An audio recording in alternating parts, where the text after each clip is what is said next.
حضرات ایک مرتبہ سورہ الحمد و 3 مرتبہ سورہ اخلاص کی تلاوت فرما کے مرحوم سید محمد مہدی اپنے سید محمد تقی صاحب کے لیے سال فرما دیں۔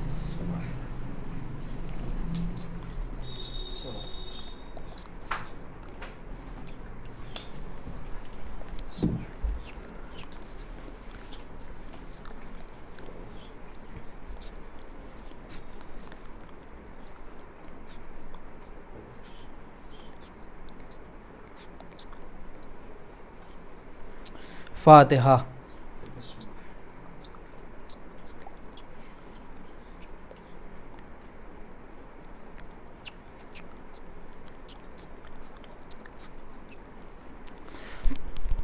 اعوذ باللہ السمیع العلیل العظیم من الشیطان اللعین الرجیم، بسم اللہ الرحمن الرحیم، الحمدللہ رب العالمین، الصلاۃ والسلام علی صاحب الدین والاسلام والحل والحرام والرکن والمقام والسجود والقیام والکتاب والقرآن والحق والبیان والمحبت والعرفان ونبینا وشفینا مولانا ومولا الثقلین محبوب رب المشرقین والمغربین جد الحسن والحسین ابی القاسم محمد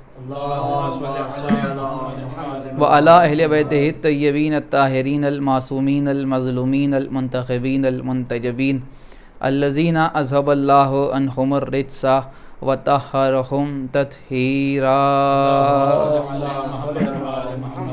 ولعنۃ اللہ علی اعدائہم وقتلتہم وغاصبی حقوقہم ومنکری فضائلہم ومصائبہم وسخاوتہم وولایتہم وعظمتہم وعطشہم اجمعین من یومنا ھذا الی قیام یوم الدین، اما بعد فقد قال اللہ سبحانہ تبارک وتعالی فی کتابہ المجید وفرقانہ الحمید وقولہ الحق، بسم اللہ الرحمن الرحیم، ولا نبلونکم بشیء من الخوف، صلوات پڑھنے پر محمد حضرات یہ ایک مرحوم کے ایصال ثواب کے سلسلے سے مجلس منعقد ہو رہی ہے، اور اس وقت گفتگو کے لیے سورہ مبارک بقرہ کی ایک مسلسل آیہ مبارکہ کی ابتدائی فقرے کو سرنامہ کلام کے طور پر تلاوت کرنے کا شرف حاصل کیا ہے، جس میں خداوند عالم یہ ارشاد فرما رہا ہے کہ ہم تمہارا کچھ چیزوں کے ذریعے سے امتحان لیں گے، اور سب سے پہلی چیز جو اس نے بیان کی ہے وہ ہے من الخوف، خوف کے ذریعے۔ حالانکہ امتحان کے لیے اور بھی چیزوں کا تذکرہ کیا، من الخوف والجوع، بھوک کے ذریعے سے، ونقص من الاموال، مال کی کمی کے ذریعے سے، والثمرات، علماء نے بیان کیا کہ ثمرات سے مراد اولاد کے ذریعے سے، اور پھر تمہاری جانوں کے ذریعے سے۔ یعنی جب اللہ امتحان لیتا ہے تو اس میں الگ الگ معیار قرار دیتا ہے۔ امتحان دینا اس دنیا میں آنے کے بعد ہماری سب سے اہم ترین چیز ہے، اس کو تو سب سمجھتے ہیں، یعنی عام طور پر معاشرے میں اکثر لوگ یہ کہتے ہوئے نظر آتے ہیں کہ امتحان ہو رہا ہے، امتحان ہو رہا ہے، امتحان ہو رہا ہے۔ اس سے تو کوئی انکار نہیں کر سکتا کہ ہم امتحان دینے کے لیے آئے ہیں، لیکن یہ کہ امتحان کی بنیادیں قرآن نے الگ الگ بیان کی ہیں۔ سورہ ملک میں اللہ فرما رہا ہے کہ ہم تمہارا امتحان لیں گے، دیکھیں کہ تم میں احسن عمل کس کے پاس ہے۔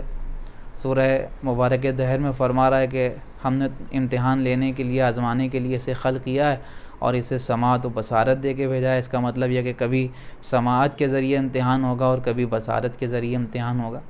اس موقع پر اللہ یہ فرما رہا ہے کہ ہم تمہارا امتحان الگ الگ چیزوں سے لیں گے، مثلا خوف سے اور بھوک سے، اور نقص من الاموال یعنی مال کی کمی سے، اور ثمرات اولاد سے یا جانوں کے ذریعے امتحان لیں گے۔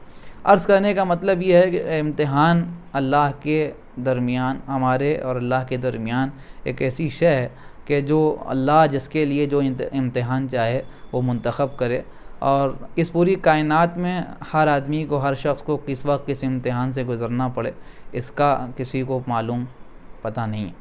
دوسری چیز بڑی اہم یہ ہے کہ جب اللہ امتحان لیتا ہے تو اس کے امتحان لینے کا مقصد کیا ہوتا ہے؟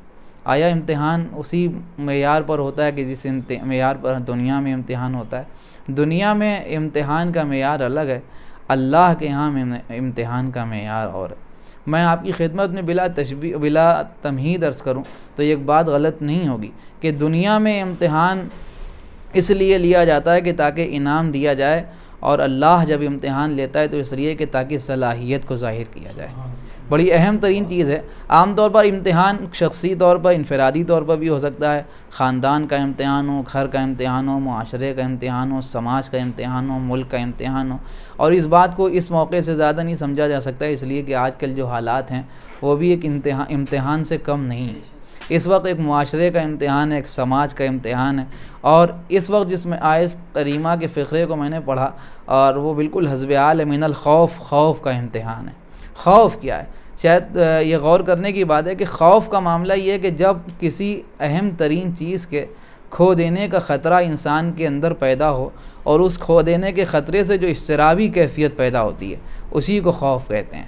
اور جب یہ اضطراب اطمینان میں تبدیل ہو جاتا ہے تو خوف ختم ہو جاتا ہے۔ بلا تشبیہ کسی کو اس بات کا خوف ہے کہ دروازے کے باہر خطرہ ہے، کوئی جان سے مار دینے کے لیے ہمارے تیار کھڑا ہے، دروازے کے باہر خطرہ ہے، اس نے جلدی سے دروازہ بند کیا، مطمئن گھر میں بیٹھ گیا۔ اس کا مطلب یہ ہوا کہ دروازے کے باہر اضطراب ہے اور دروازہ بند کر لینے کے بعد اطمینان ہے۔ کیوں کہ صاحب ہمیں اس بات کا علم ہے کہ ہم پہلے مضطرب سے اور اب مطمئن ہو گئے، اب خطرہ ٹل گیا۔ اس کا مطلب یہ ہوا کہ خوف اس وقت تک رہتا ہے جب تک خطرہ رہتا ہے، خوف اس وقت ختم ہوتا ہے جب خطرہ کم ہو جاتا ہے۔ خوف کی چیز کا، یا جان کا خوف، یا مال کا خوف، یا اولاد کا خوف، ان تینوں چیزوں کے خوف کے نتیجے میں انسان مضطرب ہوتا ہے۔ جان کا خوف مطلب جان چلی جائے گی، مال کا خوف کہ مال سے محروم ہو جائیں گے، اولاد کا خوف کہ اولاد کو خطرہ ہے۔ جب یہ تینوں خطرے انسان کو محسوس ہوتے ہیں تو یہ چاہتا ہے کہ اس خطرے کو ٹالے، یعنی اضطراب اطمینان میں تبدیل ہو جائے۔ یہ مجلس ایصال ثواب میں سمجھتا ہوں بات اگر آپ تک پہنچ گئی تو مرحوم کے لیے بہترین ایصال ثواب ہوگا کہ جان کا خوف تو دنیا میں ہر آدمی کو ہے، اور خوف کا معاملہ یہ ہے کہ اس معاملے میں یعنی موت سے تو بچ کے کوئی کہیں جا نہیں سکتا۔ آدمی جب کسی بارے میں خوف کا شکار ہوتا ہے تو وہ یہ چاہتا ہے کہ اطمینان حاصل کرے۔ اگر کسی کے مال کے کھو جانے کا گھر میں خطرہ ہے تو اس نے بینک میں محفوظ کر دیا، کسی کے جواہرات و زیورات کے چوری ہو جانے کا خطرہ ہے تو اس نے لاکر میں رکھ دیے، یعنی اگر اس نے محفوظ کر دیا تو مطمئن ہو گیا۔ معاملہ یہ ہے کہ کون سی زمین ایسی ہے کہ جو ملک الموت سے محفوظ ہے، کون سا خطہ ایسا ہے جہاں ملک الموت کی بازگشت نہیں ہے، کون سا علاقہ ایسا ہے جہاں ملک الموت نہیں جا سکتے۔ ہم نے تو یہ بھی دیکھا کہ وہ سلیمان پیغمبر جیسے کہ قصر میں بغیر اجازت داخل ہو کے کہتا ہے کہ میں وہ ہوں جسے کسی کی اجازت کی ضرورت نہیں ہے۔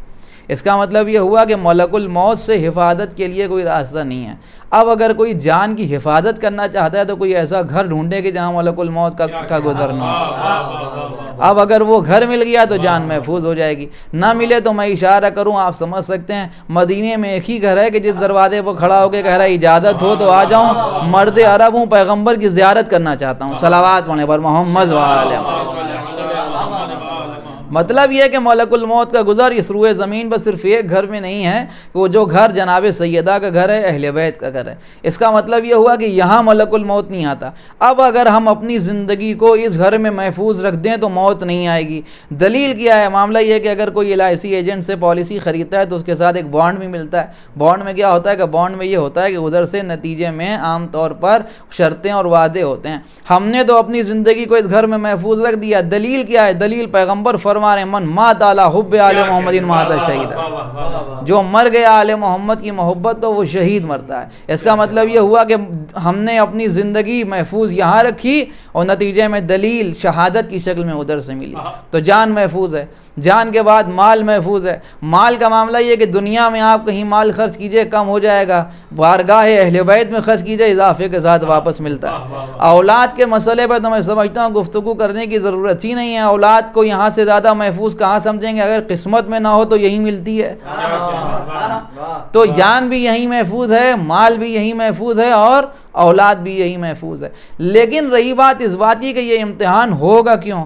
اللہ جب کبھی امتحان لینا چاہتا ہے تو اس بنیاد پر لیتا ہے، آیا امتحان کہ وہ یہ دیکھنا چاہتا ہے کہ اس بندے کو ہم سے زیادہ محبت ہے یا مال سے، ہم سے زیادہ محبت ہے یا جان سے، ہم سے زیادہ محبت ہے یا اولاد سے۔ یہ صرف بات ایسے ہی نہیں، بلکہ اگر آپ تاریخ میں دیکھیں تو میں سمجھتا ہوں کہ امتحان کے باب میں سب سے عظیم امتحان اور مشہور امتحان حضرت ابراہیم کا ہے۔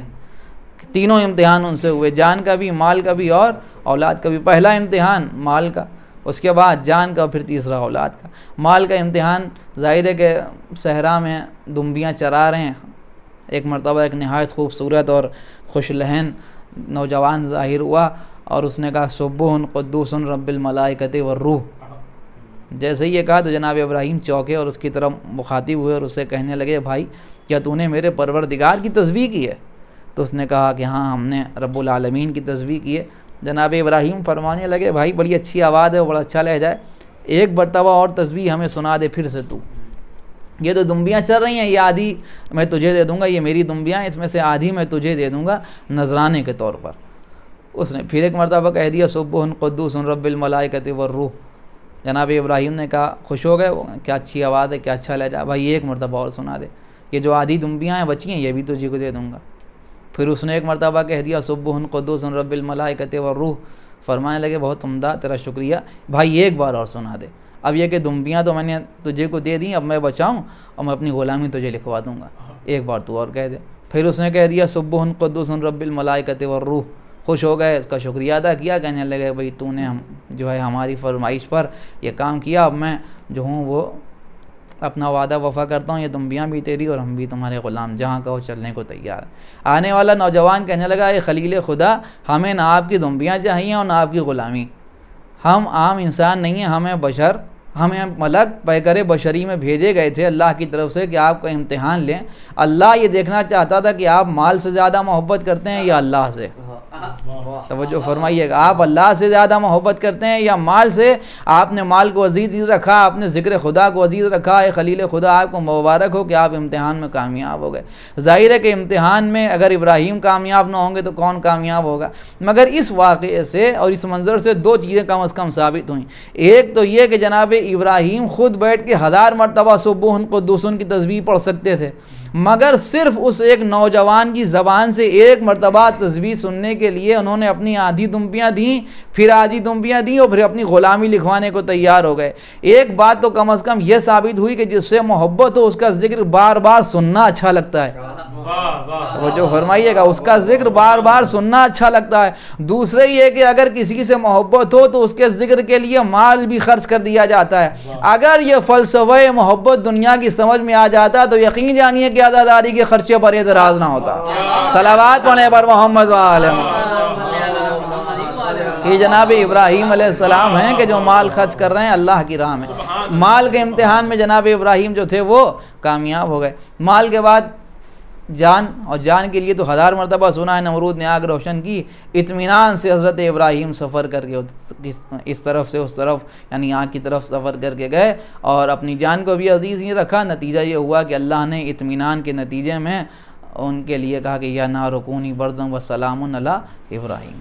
تیسرا موقع اولاد کا، بھائی اسے سنیے اور بات تمام ہو جائے۔ اولاد کے موقع پر کیا جناب ابراہیم کو اللہ حکم دے رہا ہے مگر خواب میں کہ اسماعیل کے گلے پر چھری چلا رہے ہیں۔ اکثر لوگ اس مسئلے پر سوال بھی کرتے ہیں کہ یہ ابراہیم علیہ السلام کو ملک نے کیوں آ کے نہیں بتایا، خواب میں کیوں دیکھا؟ خواب میں اس لیے دیکھا کہ اگر جبرائیل آگے کہہ جائیں یا ملک کہہ جائے تو ہو جائے حکم، یہ ہو رہا ہے امتحان محبت۔ آیا دیکھنا ہے کہ ابراہیم آتے ہیں یا نہیں آتے ہیں، اسماعیل کو ساتھ لاتے ہیں یا نہیں لاتے ہیں۔ اب یہ حکم ہے اللہ کی طرف سے، لہذا جناب اسماعیل کو لے کے چلے، اور جب چلے تو کیا ہوا کہ صاحب اطمینان سے جناب ابراہیم نے گلے پر اسماعیل کے چھری رکھ دی۔ یہ امتحان ہو رہا تھا، ان کا کام تھا امتحان گاہ تک، قربانی گاہ تک لانا، اور اس کے بعد ظاہر ہے کہ جناب ابراہیم نے جیسے ہی چھری چلائی تو امتحان میں کامیاب ہو گئے اور دمبا آ گیا اور اسماعیل بچ گئے۔ غور کرنے کی بات یہ ہے کہ یہ امتحان سمجھ میں آیا کہ اس نے مال کا امتحان لیا، جان کا امتحان لیا، لیکن یہ اولاد کا امتحان میں اپنے بیٹے کے گلے پر چھری رکھ دینے کا حکم، یہ کون سا مسئلہ ہے؟ یہ غور کرنے کی بات ہے یا نہیں کہ وہ خدا جو ہمارے جیسے لوگوں کو یہ حکم دے رہا ہے کہ دیکھو خبردار اپنے ہاتھ سے اپنی جان کو ہلاک نہ کرو، وہ اپنے معصوم نبی کو حکم دے رہا ہے کہ معصوم بیٹے کے گلے پر چھری چلا دو۔ معاملہ کیا؟ معاملہ یہ ہے محبت کا امتحان، جملہ کہوں سمجھنے کے قابل ہے۔ معاملہ یہ ہے کہ اس امتحان لینے کا حق ہر آدمی کو نہیں ہے۔ بیٹے کے گلے پر چھری چلانے کا حکم دینے کا حق اسی کو ہے کہ جو چھری کے نیچے دمبا بھیجنے کی طاقت رکھتا ہو۔ توجہ فرمائیے گا، جو دمبے کے نیچے چھری کے نیچے دمبا بھیجنے کی طاقت رکھتا ہو اسی کو حق ہے کہ وہ امتحان لے کہ بیٹے کے گلے پر چھری چلا دو۔ آپ چھٹے امام ہارون مکی سے کہہ رہے ہیں تم اس تندور میں چلے جاؤ۔ یہاں بھی امتحان محبت ہو رہا ہے۔ ابراہیم جناب چھٹے امام ہارون مکی کو تندور میں بھیج اس لیے رہے ہیں کہ امتحان محبت ہو رہا ہے۔ اس تندور میں جانے کا حکم دینے کا حق اسی کو ہے کہ جو آگ کو گلزار بنانے کی طاقت رکھتا ہے۔ اب اگر یہ دو باتیں سمجھ میں آ گئی ہیں تو یہ بھی جملہ سمجھتے چلیے، اب ہر آدمی کی محبت میں قما زنجیر نہیں کی جا سکتی ہے، یہ اسی کی محبت میں کی جا سکتی ہے کہ جہاں زخم بھی پھولوں کا احساس ہونے لگتے ہیں۔ صلوات پڑھیں بر محمد والے۔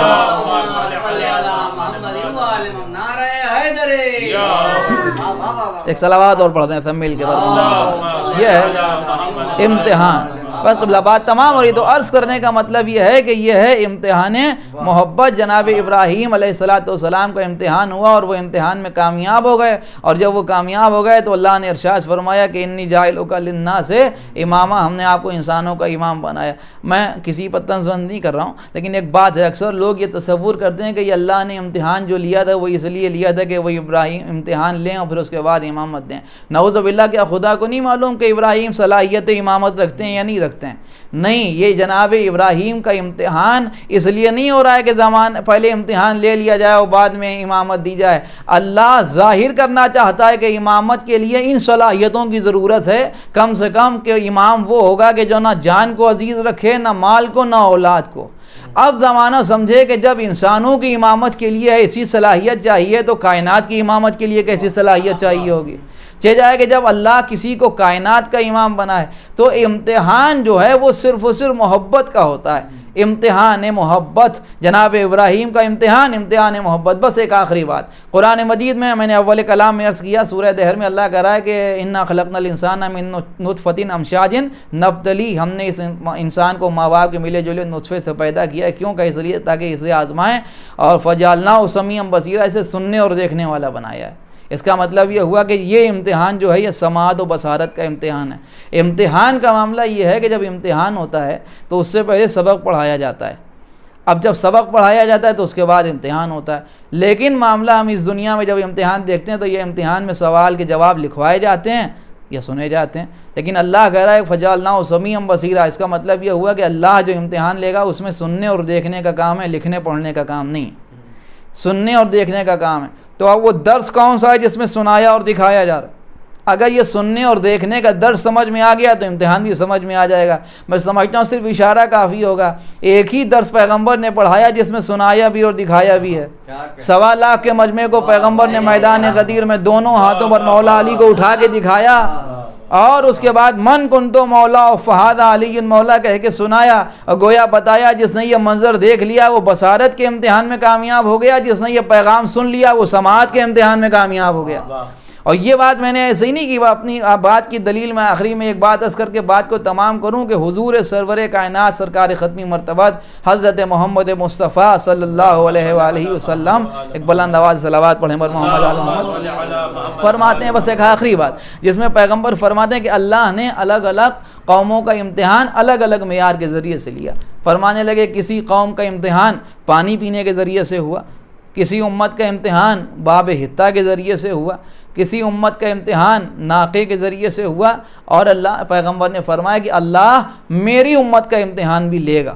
پھر اس کے بعد فرمانے لگے کہ اللہ نے سہل پیغمبر کی امت کا امتحان اونٹنی کے ذریعے لیا، اور جناب طالوت پیغمبر کے زمانے طالوت کی قوم کا امتحان پانی پینے کے ذریعے سے لیا، جناب موسیٰ کی قوم کا امتحان باب حتہ کے ذریعے سے لیا۔ اب وقت نہیں ہے جو میں تفصیل سے آپ کی خدمت میں عرض کروں۔ باب حتہ کا مسئلہ یہ ہے کہ ایک دروازہ ہے، اور باب حتہ کے نام سے جناب موسیٰ کے ساتھ جب یہ قوم والے داخل ہوئے تو اللہ کا یہ حکم ہوا کہ ان سے کہو کہ یہاں پر سجدہ کرتے جائیں اور حتہ حتہ کہتے جائیں۔ لہذا کچھ لوگوں نے اس پر عمل کیا اور کچھ لوگوں نے اس پر عمل نہیں کیا۔ جنہوں نے عمل کیا وہ کامیاب ہو گئے، اور جنہوں نے عمل نہیں کیا وہ ناکام ہو گئے۔ پھر جناب صالح پیغمبر کے زمانے میں امتحان اونٹنی کے ذریعے سے ہوا۔ یہ اونٹنی کے ذریعے کا امتحان کیا تھا؟ اونٹنی کے ذریعے کا امتحان یہ تھا کہ جب ان کے کہنے پر اللہ نے پہاڑ سے بغیر ماں باپ کے اونٹنی ظاہر کی معجزے سے، تو اللہ کی طرف سے حکم یہ تھا کہ اب یہ ایک جس دن پانی پینے گھاٹ پر آئے گی اس دن کوئی پانی پینے دوسرا یعنی قوم والے جناب صالح پیغمبر کی قوم کے لوگ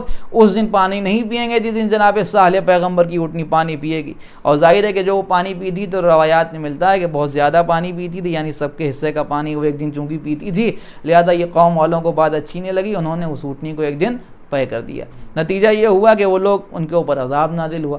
پھر طالوت پیغمبر کے زمانے کا واقعہ قرآن میں بھی تذکرہ ہوا اور روایات اور تفاسیر میں بھی ملتا ہے کہ اللہ کی طرف سے حکم تھا کہ اس نہر میں جو پانی پینا ہے وہ 1 گھوٹ یا 2 گھوٹ، یعنی ایک معیار معین کی گئی ہے مقدار، اور جو اتنا پانی پیے گا وہ اتنے پانی پینے کی اجازت ہے، اس سے زیادہ پانی پینے کی اجازت اللہ کی طرف سے نہیں ہے۔ انہوں نے منع کیا، لیکن لوگ تاریخ یہی کہتی ہے کہ جو کچھ لوگوں نے اس حکم پر عمل کیا اور باقی جتنے لوگ تھے انہوں نے خوب پیٹ بھر بھر کے پانی پیا، نتیجہ یہ ہوا کہ ان کے اوپر عذاب نازل ہوا۔ پیغمبر نے ان تمام واقعات کی طرف اشارہ کیا کہ کسی کو باب حتہ کے ذریعے آزمایا، کسی کو اونٹنی کے ذریعے آزمایا، کسی کو پانی پینے کے ذریعے سے آزمایا، اور اس کے بعد فرمانے لگے کہ اللہ ہماری امت کو بھی آزمائے گا۔ اور جب کسی نے پوچھا یا رسول اللہ آپ کی امت کو کیسے آزمایا جائے گا، پیغمبر نے فرمایا کہ اللہ ہماری امت کو علی کے ذریعے سے آزمائے گا۔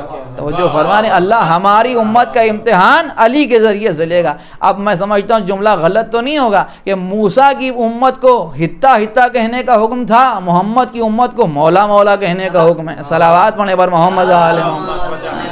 لہذا وہاں حتہ حتہ کہنے والے کامیاب تھے اور یہاں مولا مولا کہنے والے کامیاب ہیں۔ لہذا جو جناب امیر سے محبت کرے گا، ولایت کا اقرار کرے گا، وہ کامیاب شمار ہوگا، اور جو جناب امیر کی ولایت کا انکار کرے گا وہ ناکام شمار ہوگا۔ ایسا ہی نہیں، اس لیے کہ روز محشر سب سمجھتے ہیں کہ حساب کتاب کا دن ہے، یعنی نتیجے کا دن ہے۔ روایات میں بے شمار احادیث اس سلسلے میں وارد ہوئی ہیں کہ جس میں یہ بیان ہو رہا ہے کہ اللہ پیغمبر فرما رہے ہیں کہ اللہ روز محشر کسی ایک شخص کو بھی ایک قدم آگے بڑھانے کی اجازت نہیں دے گا جب تک ولایت جناب امیر سے متعلق سوال کا جواب نہ دے دے، یعنی جب تک علی کی ولایت سے متعلق سوال کا جواب نہ دیا جائے میدان محشر میں ایک قدم بھی آگے بڑھانے کی اجازت نہیں ہوگی۔ اگر یہ کسی کی سمجھ میں نہ آئے تو بہت آسانی سے سمجھ میں آ سکتا ہے، صرف میدان غدیر یاد کر لے کہ جب پیغمبر اعلان کیے بغیر آگے نہیں بڑھ سکے تو امت جواب دیے بغیر کیسے آگے بڑھ جائے گی۔ لہذا امتحان امت محمد کا معیار علی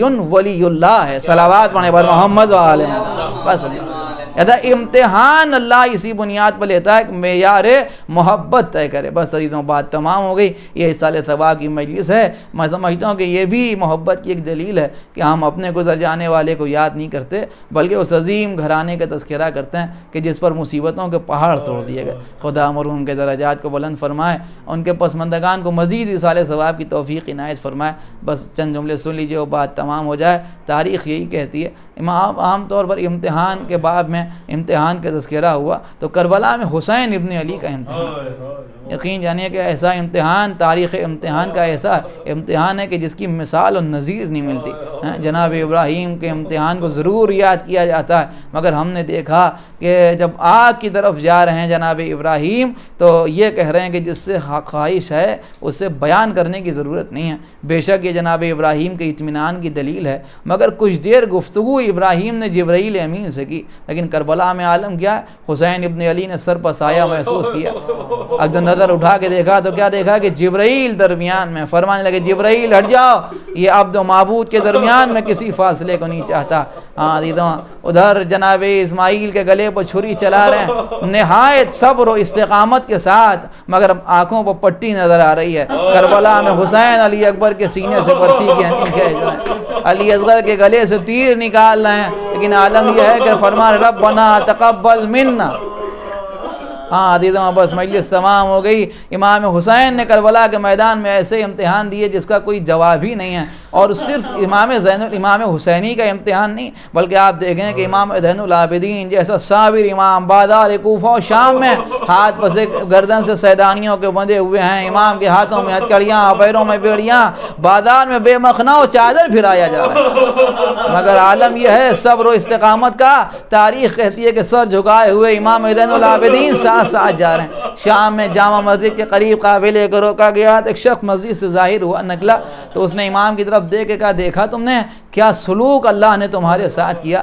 امام نے حسرت بھری نگاہوں سے اسے دیکھ کے کہا بھائی تو قاری قرآن معلوم ہوتا ہے. اس نے کہا میں قاری قرآن ہوں. امام نے پوچھا بتا کہ تو نے سورہ دہر پڑھا ہے؟ اس نے کہا پڑھا ہے. کہ تو نے آیہ مودت پڑھی ہے؟ اس نے کہا پڑھی ہے. کہ تو نے آیہ مباہلہ پڑھی ہے؟ اس نے کہا پڑھی ہے. جب امام ایک ایک کر کے ان آیات کا تذکرہ کرتے رہے جو خاندان رسالت سے مخصوص ہیں, وہ گھبرا کے پوچھنے لگا یہ بتاؤ کہ تم اسی آیت کا تذکرہ کیوں کر رہے ہو کہ جو خاندان رسالت سے مخصوص ہیں؟ امام نے فرمایا تم نہیں جانتے ہم ہی تو خاندان رسالت کے لوگ ہیں, ہم ہی تو اہل بیت رسالت ہیں. تڑک گیا, اس نے اپنے ہاتھ سے خنجر نکالا. اس نے کہا اجازت دیجئے کہ میں اپنی زبان اپنے ہاتھ سے قطع کر لوں اس لیے کہ آپ کی شان میں گستاخی ہوئی ہے. امام نے فرمایا نہیں تمہیں ایسا کرنے کی ضرورت نہیں ہے. پھر اس نے امام سے کہا کہ اگر کوئی خدمت ہمارے لائق ہو تو آپ ہمیں بتائیں. قیامت سے عزیزوں قیامت. امام نے فرمایا ہاں اگر تو کچھ کرنا ہی چاہتا ہے تو بھائی ہماری ماں بہنیں بلوے میں بے ردا ہیں, چند چادروں کا اہتمام ہو سکے تو ہمارے لیے چادروں کا اہتمام کر دے.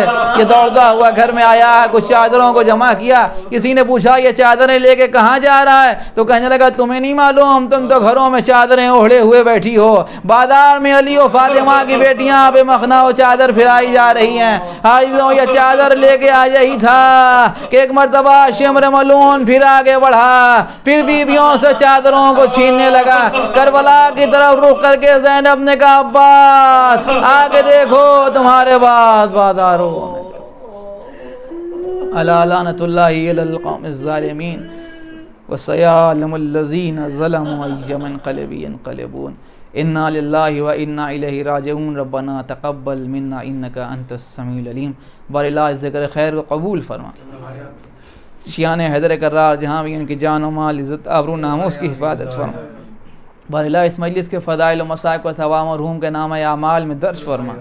بار اللہ بیماروں کو شفا عنایت فرما, ہمارے گناہوں کی مغفرت فرما, مرحوم کے درجات کو بلند فرما. امام زمان اجل اللہ تعالی فرجہ الشریف کے ظہور میں تعجیل فرما, ہمارا شمار ان کے آوان ناصرین میں فرما. ربنا تقبل منا انک انت السمیع العلیم. ایک مرتبہ سورہ الحمد, 3 مرتبہ سورہ اخلاص کی تلاوت فرما کہ مرحوم سید محمد مہدی ابن سید محمد تقی صاحب کے لیے سوال فرما.